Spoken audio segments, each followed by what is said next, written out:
Bonjour et bienvenue sur cette vidéo de présentation de l'historisation des indicateurs Calliope. Alors tout d'abord, pour remettre dans le contexte, on vous rappelle que cette présentation arrive au moment où on a livré la version 6.1 de notre module Ascalio. Donc surtout, commencez bien par vérifier votre version parce qu'on fait des mises à jour très régulières. Donc allez bien vérifier la documentation qui est au début de ce e-learning pour être sûr d'avoir vraiment les dernières actualités concernant cette fonctionnalité.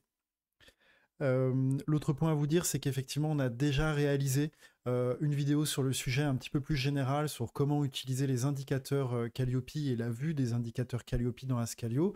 Donc ici, c'est une seconde vidéo qui arrive pour préciser comment on va gérer l'historisation de nos audits, de nos différents indicateurs. Voilà, on vous encourage donc aussi, si vous regardez cette vidéo sur YouTube, à vous abonner à notre chaîne YouTube pour avoir toujours les nouvelles vidéos et être prévenu des nouvelles sorties de vidéos.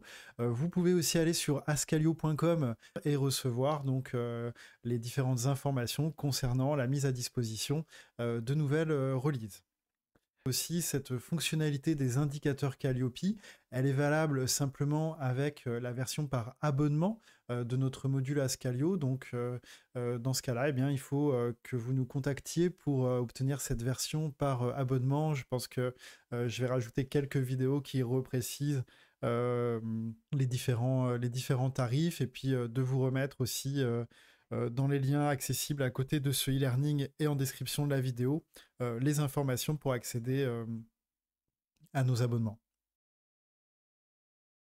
Alors, l'historisation des indicateurs Calliope, à quoi ça va nous servir? Eh bien, la vue des audits Calliope nous permet de suivre nos indicateurs au quotidien, de mettre des activités, des commentaires pour s'assurer que on maintient à jour nos indicateurs, pour arriver lors de l'audit de contrôle avec cette vue et pouvoir montrer les éléments de preuve qui sont directement saisis dans Odoo et avoir une bonne traçabilité de tous les commentaires, de toutes les évolutions qu'on a pu faire.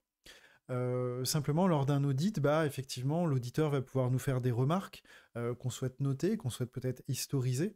L'auditeur va pouvoir nous donner des conformités, des non-conformités, et donc on va peut-être vouloir enregistrer ce statut avant d'apporter une correction pour répondre notamment à nos non-conformités. Et puis lorsqu'on est en train de passer un audit, eh bien c'est important d'avoir accès assez facilement aux anciennes audits pour pouvoir effectivement comparer l'analyse de l'auditeur avec l'analyse qu'il avait faite sur les audits précédents, de pouvoir retrouver facilement les éléments de preuve qu'on avait déjà présentés et de pouvoir comprendre pourquoi potentiellement on a une non-conformité sur un indicateur qui avait jusqu'à présent des conformités. Voilà, donc c'est pour toutes ces raisons qu'on a décidé de créer une historisation de nos indicateurs Calliope. Allons voir tout ça dans Odoo.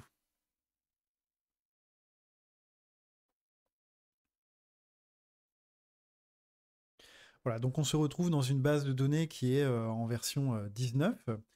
Donc on va aller dans notre module formation et on voit qu'on a un menu donc, qui nous permet d'accéder soit à l'audit en cours, soit aux audits historisés. Donc l'audit en cours, hein, c'est la vue que vous avez l'habitude d'avoir, dont le fonctionnement est rappelé dans une première vidéo hein, qu'on vous a mis en lien, où vous allez pouvoir donc saisir indicateur par indicateur vos différents commentaires ou éléments de preuve avec des documents justificatifs et puis des éléments mis ici dans ce qu'on appelle le chatter, donc des messages, des notes ou des activités, des to-do hein, que vous auriez pu poser. Donc ce formulaire, effectivement, on souhaite l'avoir lorsqu'on va passer un audit, mais on souhaite peut-être aussi historiser les différents résultats. Pour ça, rien de plus simple, je vais pouvoir simplement aller sur la vue principale donc de mon audit en cours et cliquer simplement sur historiser les indicateurs. Ici, on me demande une date à laquelle je veux historiser mon indicateur. Donc, c'est simplement à titre d'information. C'est-à-dire que, quelle que soit la date que vous allez mettre ici, on ne va pas arrêter d'enregistrer certaines données qui auraient été saisies, ne pas reprendre certains éléments du chatter. En fait, vous historisez que à telle date, voilà, je prends une photo de mes indicateurs, mais donc ici on est le 22, que je mette le 1er ou le 31 octobre, ça ne va rien changer à donc l'historisation qui sera faite. Hein, c'est bien une historisation à aujourd'hui, simplement je note qu'elle est faite au 31 octobre.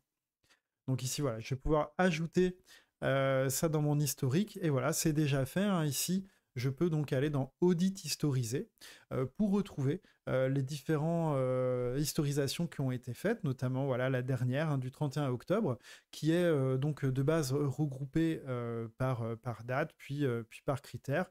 Et donc, je vais pouvoir retrouver hein, mes différents indicateurs et aller à l'intérieur de mon indicateur pour retrouver mes éléments de preuve et également mon chatter, ainsi que la conformité qui avait été posée lors de l'historisation.